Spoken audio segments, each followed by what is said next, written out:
today. We gear up to grind away the days in Canada's canoe capital. Souris River makes canoes, and XY crafts paddles. See how these two small companies build big time on Atikoken's paddling legacy. People are passionate about outdoor equipment. Get this, Americans spend more than $20 billion a year on gear. But no one ever really sees how their stuff gets made. Well, that's where we come in. Each week, we throw open the factory doors and give you a behind-the-scenes look at how your favorite gear is made. Made for the outdoors.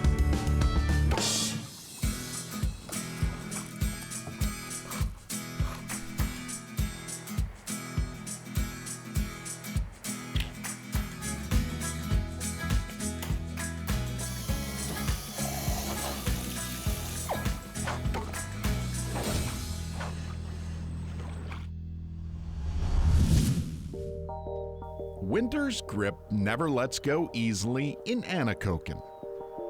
Paddling made this old Ontario mining town famous. Even in the icy off-season, Atikoken has me dreaming of open water. Can't help it around here. Canoes mean a lot to these people and this town.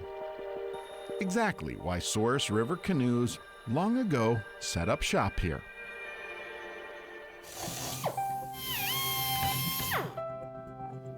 Well, they're built for canoe tripping. That's the big difference. Quetico canoe outfitters covet Souris River canoes. Just look around this town. We sell half our canoes to outfitters every year, so 1 year with them is like 10 years with somebody else, so they can beat them up pretty bad. So we've got all of the bugs worked out of them for sure. The canoe building process starts with boat molds and this guy, Doug Sabine, the first guy in the shop, 7 a.m. sharp. This is the start right here. Doug and Gord Goodwin pull out and lay in 4 layers of fabric, what Souris calls the layup. Just take the center off and you just start dropping it in. Fiberglass goes in first. It should be laying relatively pretty flat in here. The glass provides a clear, strong, and smooth outer layer. As soon as you get aggressive with it, you've lost it. You've lost it. Slowly, they hand lay the fabric right into place. Okay, these are for people that like to run into rocks. Bang plate supports go into the corners. And then the Kevlar. This is the outer layer. This is the layer that you're going to see. Doug cuts it to fit the mold. There we go, that's good. There, and I got my both ends sitting where I want. Go to the center and work my way to the ends.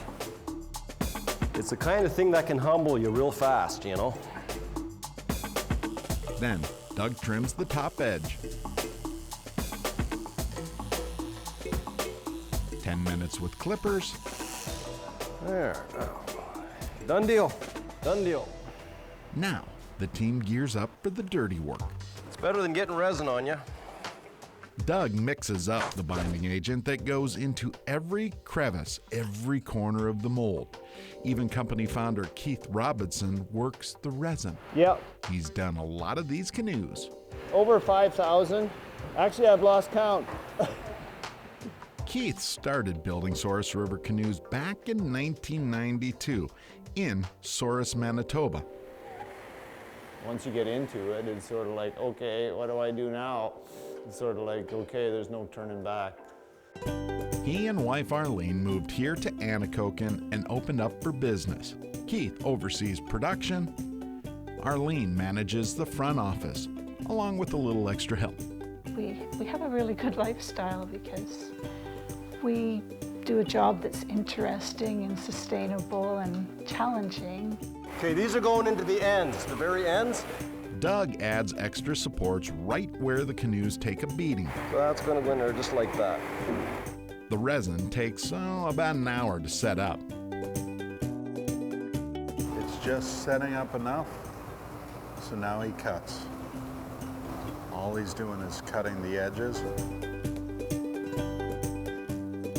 He's fast. Next step, mark the hull for the ribs. And that's it for that. And then the place So we'll get rid of that light. suddenly goes dark. High tech. Time for a laser. Match that line up to that line and it's centered. The light guides all the ribs right into place. Each must be exactly straight, exactly aligned. Doug then adds weight to hold each rib in place. These are our homemade weights. So that's going to go on there and there.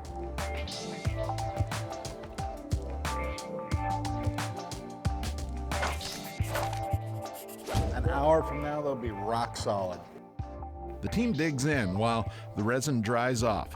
2 minutes and we'll get back to work as Souris River canoes take shape. Made for the Outdoors is brought to you by Magnum Research, Otter Outdoors, Ice Castle Fish Houses, Banks Outdoors, and by Walden's.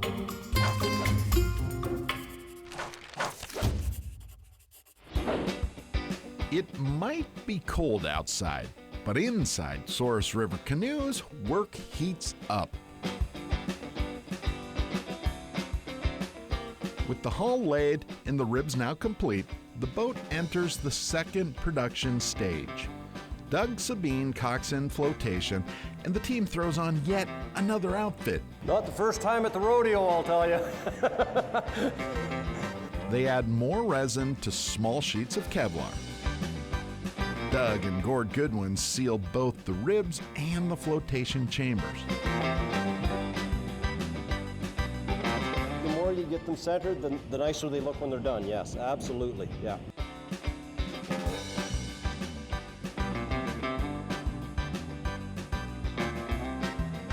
Finally, they complete the hull, and Doug earns his rest.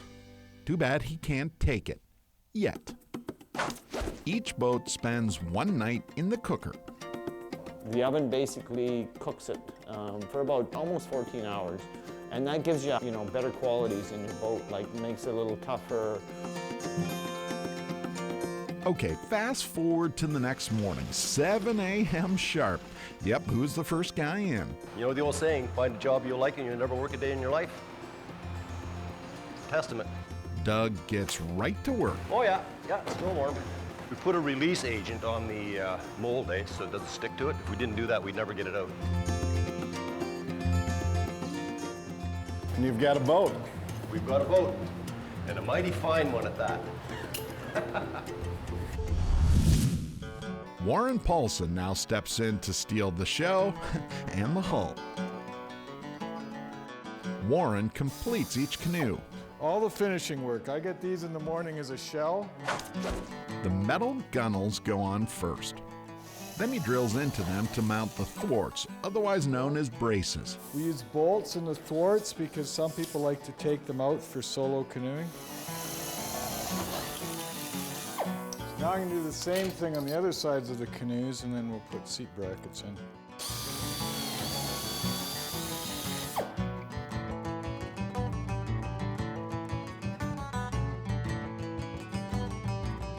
It says something about the strength of our hulls that we can fasten the seats into the sides of the canoe like this, and it actually stiffens up the hull quite a bit.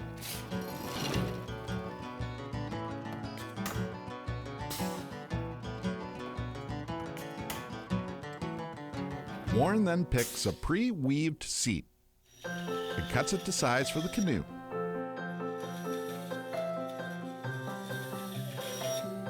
He locks the seat to the boat using 4 bolts.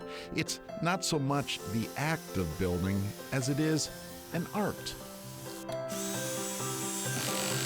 I'd like to think so. It's pretty high standards here. Which is why only these boats now earn the Souris River name. Finally, one last test. This room, we leak test the canoes and we do touch-up. Owner Keith Robinson checks the rivets, all the connections, and makes sure the canoe is completely watertight. If there is a leak, you see it almost right away. No leak, and the canoe is now complete and ready to head to open water. Where these boats go? To wild places. Remember, this town sits right on the edge of Canada's Quetico wilderness, 1.2 million wild acres, where a paddler can go on and on and on, seemingly forever. You love the freedom of it. You just get out there and you can go anywhere and just making the boat move, A craft that cuts through silent water. Here it's just whenever you want, just as long as they're not frozen. Okay, so now we're up a creek with the canoe, but no paddle. No problem in Atikoken. XY solves that problem next.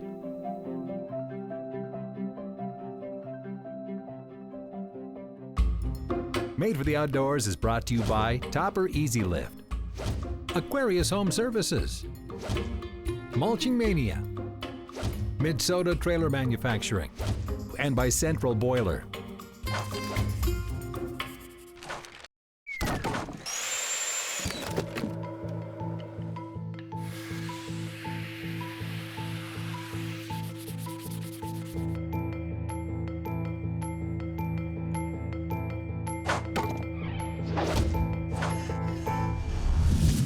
Canoes might have made Atikoken, Ontario famous, but those boats would be nothing without proper paddles, right?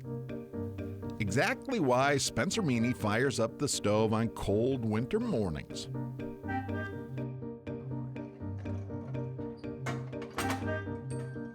And there we go.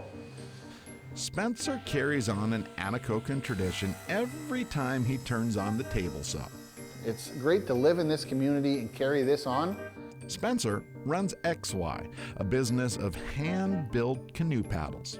All our paddles are named after fur traders, explorers, and so on, just to keep a little bit of history alive. And that was really important to my father. Like, he loves Canadian history, right? This is a Charlotte, it's called. Spencer does too.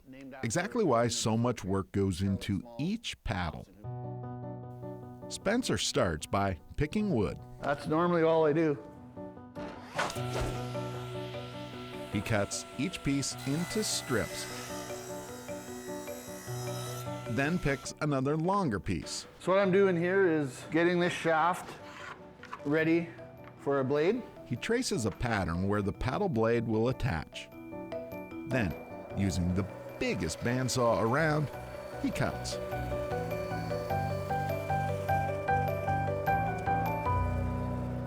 Up next, Spencer preps the paddle blade. These are matched pairs. I already paired them up.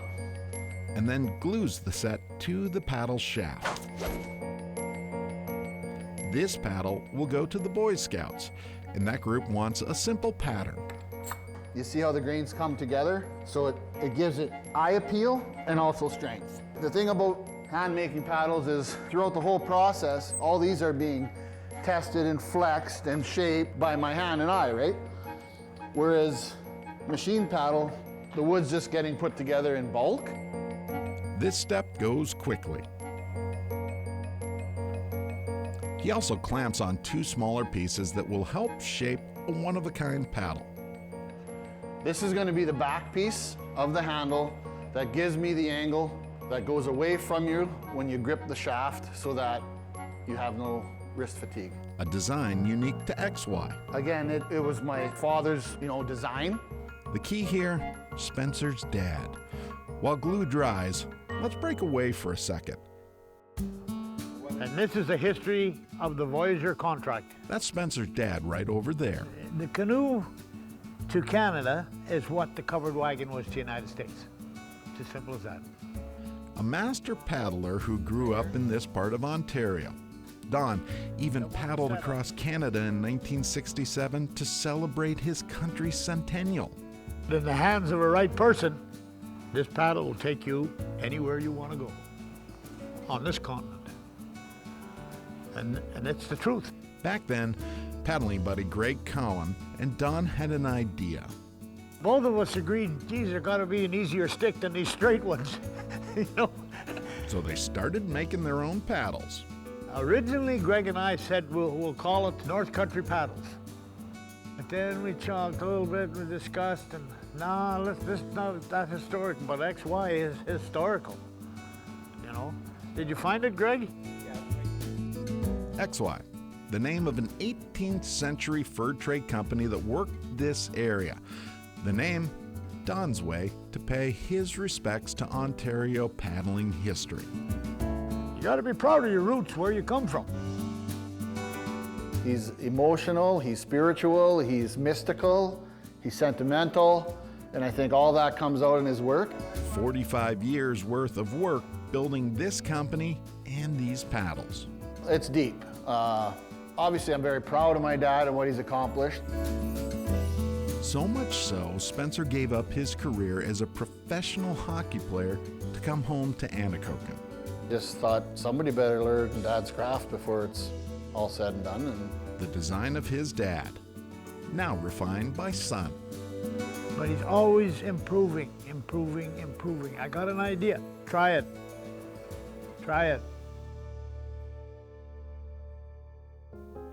Okay, the glue dried quickly.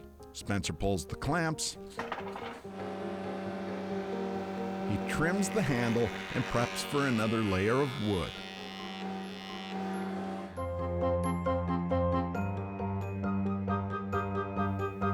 Glue on. this is where you need another arm. So let's take a break. Up next, woodworking turns into a very active art form. Made for the Outdoors is brought to you by Appledorn's Resort. Select Minnesota GMC dealers. Powers Machining Incorporated. And by Minnesota Horse and Hunt Club. Hey there, I'm Bill Shirk. And I'm Lindsay Hayes. If you're a fan of Made for the Outdoors and want to know more about upcoming episodes, be sure to like us on Facebook. And also follow us on Instagram for cool behind-the-scenes looks at what we're working on. And you know what? If you've got an idea for a show, be sure to drop us a note.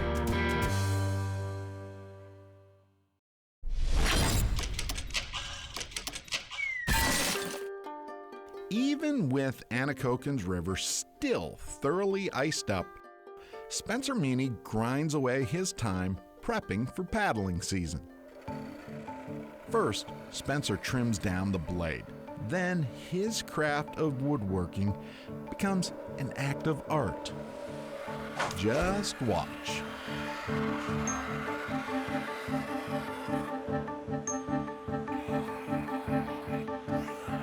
This is a fairly long and dusty process. I eat it daily. Spencer literally feels each paddle come to life. He puts his heart and body into the work. Years, plus I had my dad's benefit, right? Like, he had to start from scratch, right? Whereas I got the benefit of him saying, no, no, not there, over here. That kind of stuff, right? No two XY paddles end up exactly alike. It's just by eye, and you get imperfection, but that's what people desire. It's their own, you know what I mean?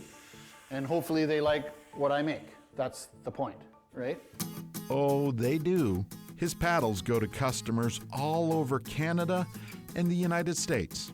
Heck, Canada's top dog even owns an XY. He's from a paddling family, right? That's Canada's Prime Minister Trudeau, in case you didn't know.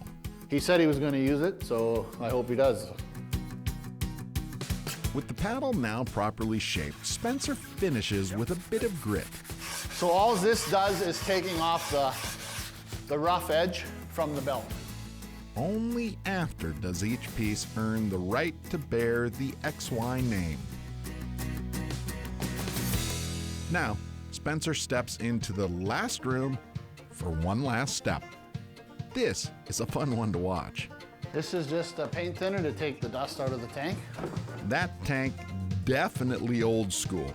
A one-of-a-kind setup for a one-of-a-kind process. That's how I hang them. Spencer taps a hangnail of sorts into each paddle. Then he pours the secret finish, which he filters and reuses each time he dips. You know, it's an old way of finishing. It's hand work, right? There's very little golden hue to this.